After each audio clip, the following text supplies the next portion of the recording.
junior achievement allows you to impact a student's life outside of perhaps what you would do just in the classroom.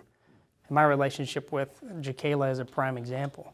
As my mentee, we talk about personal things. We talk about what entrepreneurship really looks like inside of a non-isolated school setting and the reality of legal structure and finances and things like that.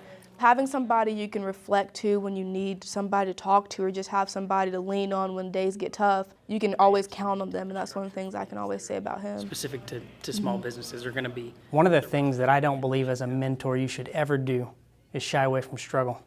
Whether or not it's going to be that you don't have enough money in the bank for a loan, or whether or not it's that because of the fact that you're a woman, it's going to be tougher in business.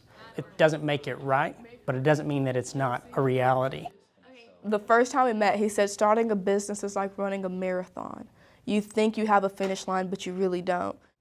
Build a Color is a company that creates embroidered fabric tags with braille, alphabet lettering, and symbols so that those with visual impairments can literally feel the color of their clothing. So I'm gonna pass these around so people can get to feel the idea. I always tell people there are two things. My life would have been completely different if I didn't have these two things, and that was having my blind Aunt Cynthia, and that's junior achievement. Come on, everybody, make some noise for Jakayla! When I first started JA, my teacher told me, find a need, fill a need. But today, I stand here as a 17-year-old who started a company of her own.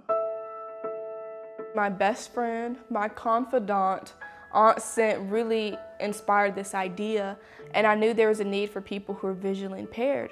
My aunt doesn't know Braille. There's enlarged alphabet lettering that they can run their hand across, so she will be able to feel over the outline of the embroidery when it's an R, E, and D and know that it's automatically read.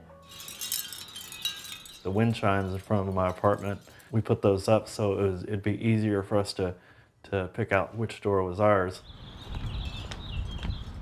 I went to work one time, I admit it, with 2 sets of plaid on.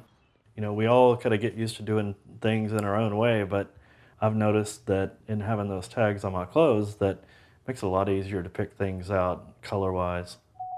I would have never thought of this idea if it wasn't for junior achievement. And so now I'm really looking forward to the idea of designers wanting these tags in their clothing and my aunt being able to walk into a clothing store and automatically knowing the color of her clothing. Anytime you watch the transition of an idea becoming an application that then in turn becomes a company that inspires others or impacts others, it's electrifying. I think there's another piece to this puzzle, and that's my mother. We came from nothing, literally nothing. At a point we lived in a car, we had absolutely nothing. And so being at this point now, where we're living in a house and I have my own car and I have my own company, and I'm able to look at her and say, Mama, we're actually doing something.